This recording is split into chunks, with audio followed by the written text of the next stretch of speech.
السلام علیکم ورحمۃ اللہ وبرکاتہ۔ اعوذ باللہ من الشیطان الرجیم، بسم اللہ الرحمن الرحیم۔ سورہ بروج مکی ہے۔ اس میں 1 رکوع 22 آیتیں 109 کلمے 465 حرف ہیں، جن کی تعداد 12 ہے اور ان میں عجائب حکمت الہی نمودار ہے۔ آفتاب، مہتاب اور کواکب کی سیر ان میں معین اندازے پر ہے جس میں اختلاف نہیں ہوتا۔ وہ روز قیامت ہے، مراد اس سے روز جمعہ ہے، جیسا کہ حدیث شریف میں ہے۔ آدمی اور فرشتے مراد اس سے روز عرفہ ہیں۔ مروی ہے کہ پہلے زمانہ میں ایک بادشاہ تھا۔ جب اس کا جادوگر بوڑھا ہوا تو اس نے بادشاہ سے کہا کہ میرے پاس ایک لڑکا بھیج جسے میں جادو سکھا دوں۔ بادشاہ نے ایک لڑکا مقرر کر دیا۔ وہ جادو سیکھنے لگا۔ راہ میں ایک راہب رہتا تھا، اس کے پاس بیٹھنے لگا اور اس کا کلام اس کے دل نشین ہوتا گیا۔ اب آتے جاتے اس نے راہب کی صحبت میں بیٹھنا مقرر کر لیا۔ ایک روز راستہ میں ایک مہیب جانور ملا۔ لڑکے نے ایک پتھر ہاتھ میں لے کر یہ دعا کی کہ یا رب، اگر راہب تجھے پیارا ہو تو میرے پتھر سے اس جانور کو ہلاک کر دے۔ وہ جانور اس کے پتھر سے مر گیا۔ اس کے بعد لڑکے مستجاب الدعوات ہوا اور اس کی دعا سے کوڑے اور اندھے اچھے ہونے لگے۔ بادشاہ کا ایک مصاحب نابینا ہو گیا تھا، وہ آیا، لڑکے نے دعا کی، وہ اچھا ہو گیا اور اللہ تعالیٰ پر ایمان لے آیا اور بادشاہ کے دربار میں پہنچا۔ اس نے کہا، تجھے کس نے اچھا کیا؟ کہا، میرے رب نے۔ بادشاہ نے کہا، میرے سوا اور بھی کوئی رب ہے؟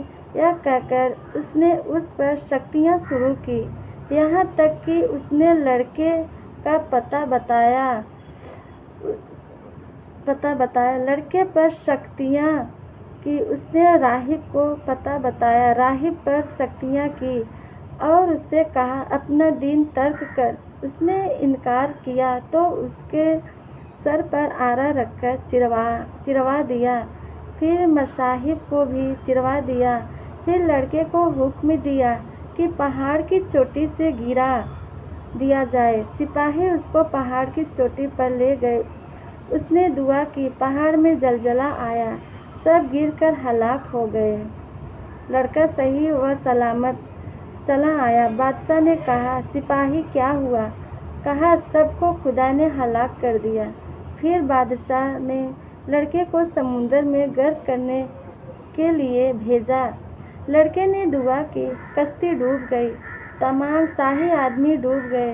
لڑکا صحیح سلامت بادشاہ کے پاس آ گیا۔ بادشاہ نے کہا، وہ آدمی کیا ہوا؟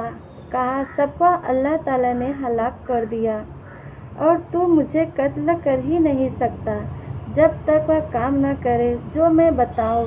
کہا، وہ کام کیا؟ لڑکے نے کہا، ایک میدان میں سب لوگوں کو جمع کر اور مجھے کھجور کے ڈھونڈ پر سولی دے، پھر میرے ترکش سے ایک تیر نکال کر بسم اللہ رب الغلام کہہ کر مار، ایسا کرے گا تو مجھے قتل کر سکے گا۔ بادشاہ نے ایسا ہی کیا۔ تیر لڑکے کی کنپٹی پر لگا، اس نے اپنا ہاتھ اس پر رکھا اور واصل برحق ہو گیا۔ یہ دیکھ کر تمام لوگ ایمان لے آئے۔ اس سے بادشاہ کو اور زیادہ صدمہ ہوا اور اس نے ایک خندق کھدوائی اور اس میں آگ جلوائی اور حکم دیا، جو دین سے نہ پھرے اسے اس آگ میں ڈال دو۔ لوگ ڈالے گئے، یہاں تک کہ ایک عورت آئی، اس کی گود میں بچہ تھا، وہ ذرا جھجکی۔ بچہ نے کہا، اے ماں، صبر کر، نہ جھجک، تو سچے دین پر ہے۔ وہ بچہ اور ماں بھی آگ میں ڈال دیے گئے۔ یہ حدیث صحیح ہے۔ مسلم نے اس کی تخریج کی۔ اس سے اولیاء کی کرامتیں ثابت ہوتی ہیں۔ آیت میں اس واقعہ کا ذکر ہے۔ کرسیاں بچھائی اور مسلمانوں کو آگ میں